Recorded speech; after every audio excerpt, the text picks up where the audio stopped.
Alright, Fear of God here with another video. Seems I've been banging them out this week. I'm going to try to make this as quick as possible for this beginning part because I've been told that I've been taking far too long. So, I'll get right into it. First off, if you want to join FRA on any platform, any device, blah blah blah, just send me a message, comment down below. I'll be happy to get you in, get you set up, or tell you more about it. Also with that, with our sponsors, I will put on the screen right now a list of sponsors and discount codes so that you can take full advantage of that. Now, this weapon, AK-47, Kalashnikov, good weapon all the way around. It has a few kinks and bumps and whatnot that you kind of have to get around, but as such as like the aim down sight speed. But as you can see, I was playing on Shoot House again. I've kind of become addicted to that playlist and is doing quite well with it, using it basically like an SMG. However, I did design my weapon to be more used for medium or long range gunfights as need be. So it's pretty steady, it's pretty accurate, and it's pretty strong, especially when you get the stopping power rounds in there. But yeah, all around it's a pretty decent weapon.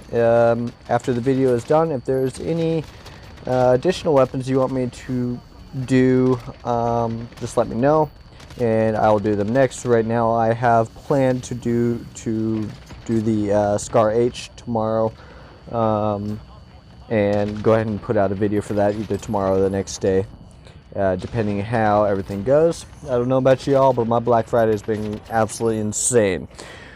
So we'll see what happens with that.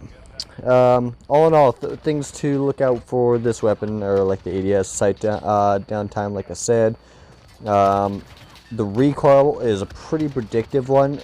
When you use the setup I use, the only thing you have to do to be able to manage the recoil is quite literally hold your left joystick down. I don't know what it is on the computer.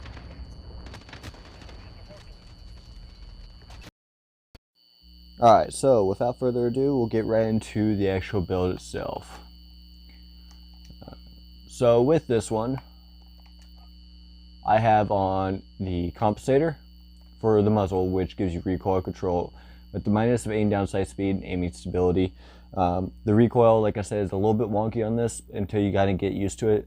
This helps a lot with the vertical recoil and will help you in general to be able to control the weapon, especially at distances. No barrel.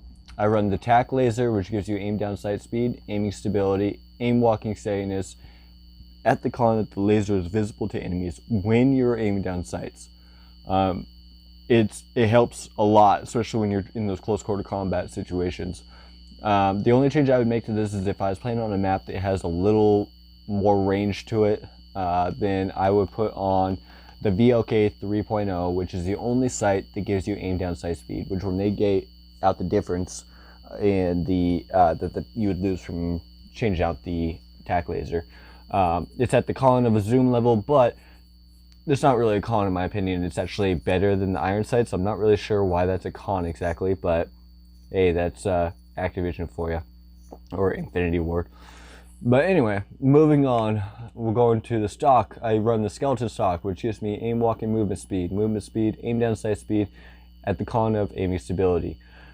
This is very key in my opinion. This allows you to be able to use it as an SMG with all the benefits of using an assault rifle as far as the damage range and everything else. Very good attachment. It's the best attachment on the gun in my opinion. From there, I use a stipple grip tape, which gives me aim down sight speed and sprint to fire speed at the column of aiming stability. You don't really see the aiming stability part of it, but it helps you out again, like I said, in close combat situations.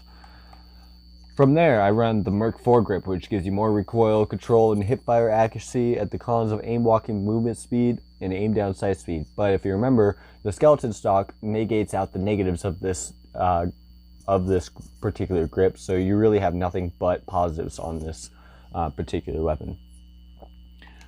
But anyway, like I said, trying to make it short and sweet. This is what I run on the AK-47. I'll go through and get the rest of the camos at some point in time.